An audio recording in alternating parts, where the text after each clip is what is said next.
Ayan mga idol, andito tayo ngayon sa Kennedy Town. Pupunta natin yung ating kabayan na nasa hospital, yung si idol natin. Pupuntahan natin si nandun siya sa hospital, na-admit siya sa kahapon. So idadalhan natin siya ng tasa, ng charger at saka ng kung ano pang personal na kagamitan. So ayan na po, update po ako mamaya mga idol at saka kasi dito hindi.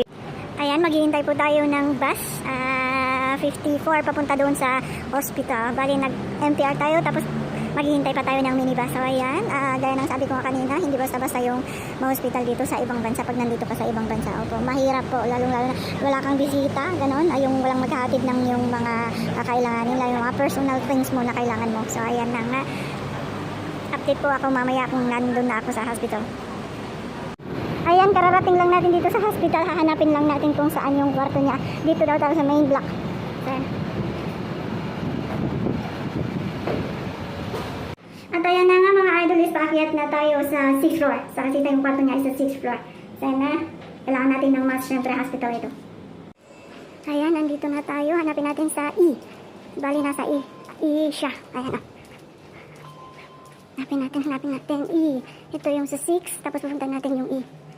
Letter E. Ayun, sa pinakadulo yata. Andito na tayo sa medical ward.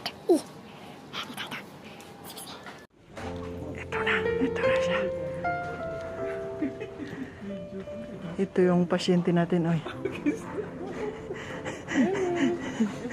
Kamusta? Ayan, mga idol, tapos na yung visiting hours kasi 5:30 to 7, 5 o'clock to 7:30 yung visiting hours, kaya tapos na yung ating visiting hours. Kaya hindi tayo ibinigay lang natin yung yung inihatid natin na kakailanganin niya. Kaya nga at pauwi na rin tayo. Ayan, pauwi na tayo. Ayan na kakatakot din mag-isa dito sa hospital. Tingnan nyo naman itong hospital. Nag-iisa ako. Ayan pero ayan, nag-iisa ako. May mga bed na dito. Ayan. So ayan po. Naghihintay tayo ng lift. Ayan ayan, nasa ground floor pa lang yung lift. Ayan na.